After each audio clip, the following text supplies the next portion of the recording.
registered traditional Chinese medicine practitioner and acupuncturist. Welcome to my live post number 27, and here I'm live on location for Sappho, and we have adornment of lovely jewelry as part of retail therapy, because really, when you're down in the dumps in the fertility funk, you need something to get you out of it.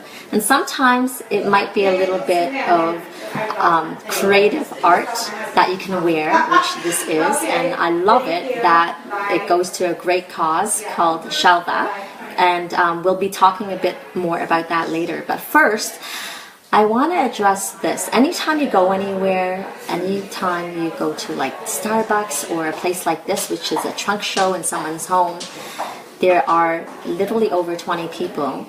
And we know 1 in 6 have issues with fertility. And that means if there's like 24 people in that room, there's at least 4 people who have been going through or are currently going through fertility challenges.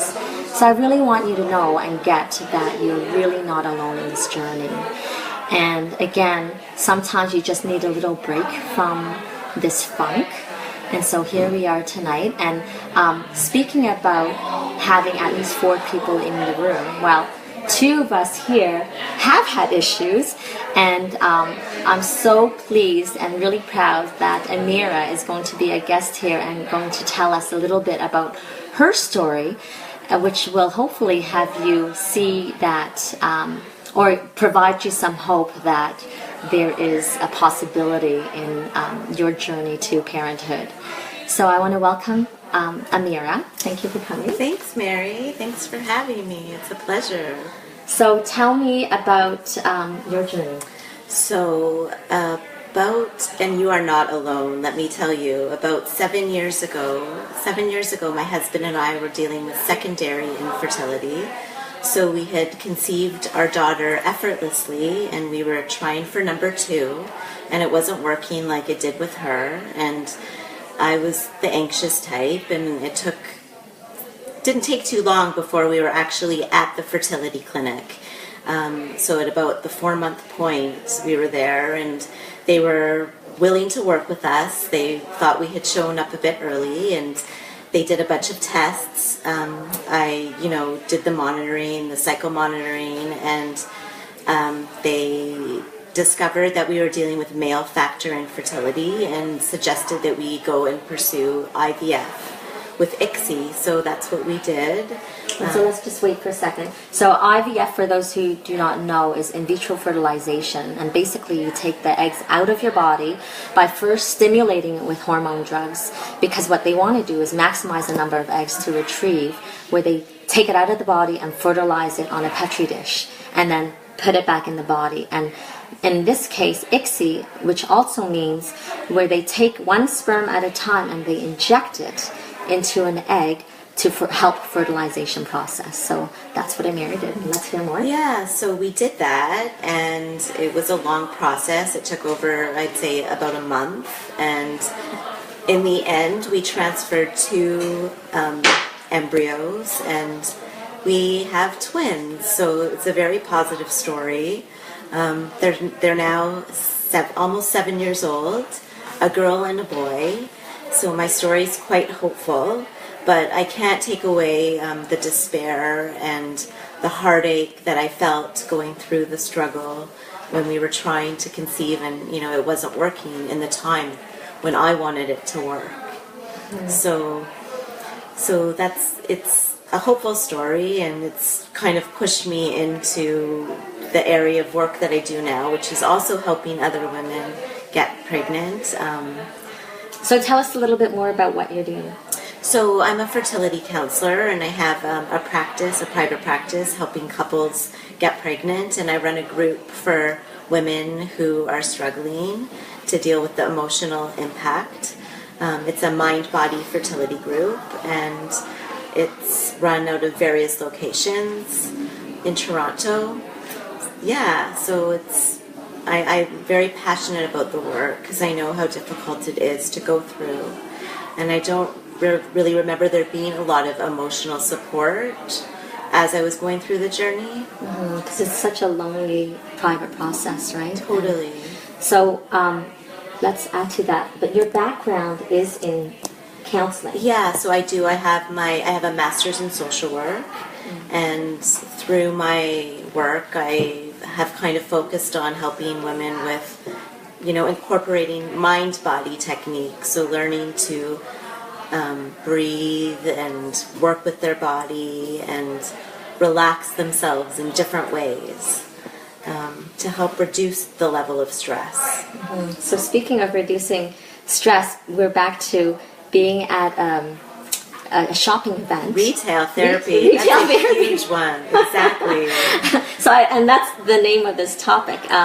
So I do want to address that. Retail therapy is a thing. Yeah. And I actually looked up, I don't know if you've researched it yourself, but I did.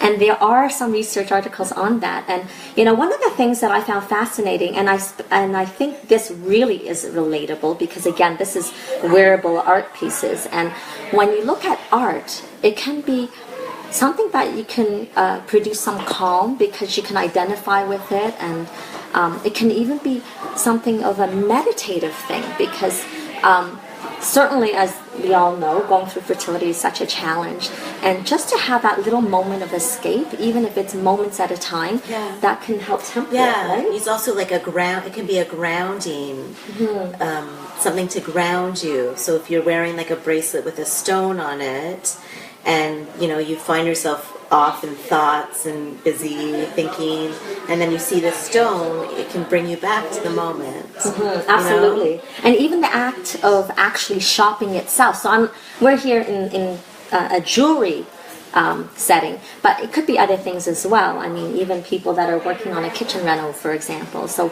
just being focused on something else is a great distraction away from our muddled thoughts of worrying about, oh gee, when am I going to get pregnant? Is it possible?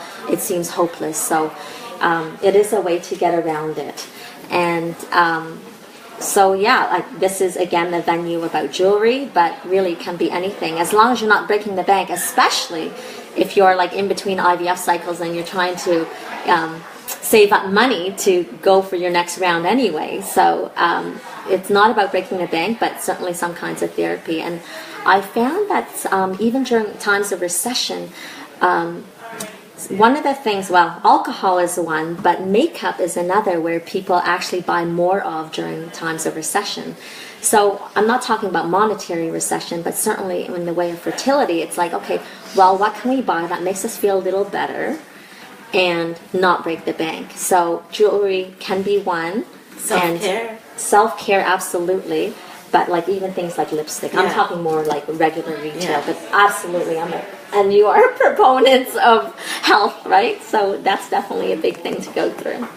Okay, so I think that covers that. So by the way, I'm wearing two pieces here. I might as well show this off. The earrings are 150. So okay, fine. Not the. It doesn't break the bank. How stunning is my necklace? I love that one. Beautiful. And there's a lot more, but I'm not sure if we should go into that room. It's a little quieter, but I don't know. Your call. I think. But okay, so you know what's really great about this though too? Quickly, the proceeds of this goes to a great cause called Shelva, and we were wanting someone to speak to that. Maybe we can go for a little walk and see if we have the person who's in charge of that. So follow me or follow us. It's more quiet now. Okay, great. Okay. All right, we're going to go back here then. I just got. All right. So here we have Joanna, and I'm the executive director for Canadian Friends of Shelva. So we're here this evening because Kim is doing an event where she's 20% raised that she makes is going towards Shelva. Shelva is a center in Israel for kids with special needs. So we deal with anything from autism to Down syndrome to children who are born with special needs to accident victims from birth to adulthood. great. Yeah, so it's for a great cause as well. So yes, it's wonderful. It's not just about shopping. We're making a difference in this world. So, and also, in terms of Kim's, actually, do you know much about what she's Yes. doing? Okay, so Well, I don't speak to know. Matthew would know more better than me. in terms of speaking to that, the jewelry itself is made by women that are of disadvantage. Is that correct? Marginalized women, and they're able to. She's paying them a living wage, so they are able to feel inclusive and have a job where they are paid a full salary, hourly wage, and they are, how would I say it, they are assembling her beautiful creations. So it's a win-win for everyone. Oh yeah. So you get to shop and you get to make a difference. How great is that? And you feel better about yourself. While you're shopping. While you're shopping. Okay. Exactly. I think that is it. And you know what? I wish I remembered to. I think we're going to do a recipe next week. So watch my live post number 28 next week, Wednesday, 9:30 p.m. Eastern Standard Time. Be here, be square, and check out my book, Pathways to Pregnancy. You can check out more of my posts, live posts down. Just scroll down, like my page, and you can also check out my website. It's marywong.life. Thank you. Have a great night.